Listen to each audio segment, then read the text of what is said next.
अस्सलाम वालेकुम।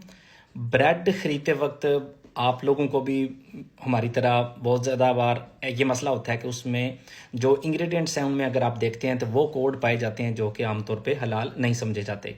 E471 और E472। तो हमें भी यहाँ पे बहुत ज़्यादा मसला था। तो इस वजह से हमारे नज़दीक क्योंकि मिर्कादोना है तो मिर्कादोना से हम सारा सामान जो है ना वो ख़रीदते हैं। तो बहुत दफ़ा सिर्फ ब्रेड के लिए एक अलहदा मार्केट दूर जाना पड़ता था जिसमें वो कोड ज़ारी तौर पे सामने ना हो।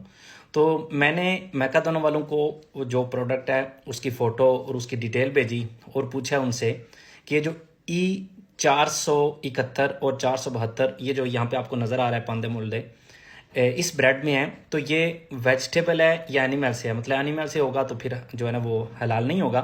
तो उन्होंने ये नीचे आपको नज़र भी आ रहा है इस ईमेल पे मुझे जवाब दिया और उन्होंने कहा जी ये वेजिटेबल से है, मतलब वेजिटाले से। ये अदितिवोस जो ये इस्तेमाल करते हैं ताकि जल्दी से जो है ना वो ख़राब ना हो, कंसर्वार करने के लिए, उसे ज़्यादा देर कायम रखने के लिए चीज़ों को ये अदितिवोस इस्तेमाल करते हैं। कुछ केसेस में वो एनिमल से प्रोसेसर करते हैं, मतलब एनिमल से आते हैं प्रोसेसर, फिर आप कहेंगे स्पेनिश के अल्फाज है।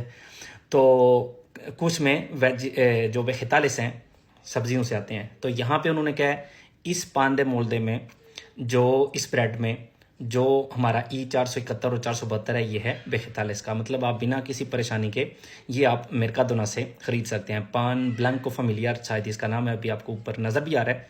तो इसमें अदितिवोस हराम जो है ना वो नहीं है। अल्लाह हाफिज़।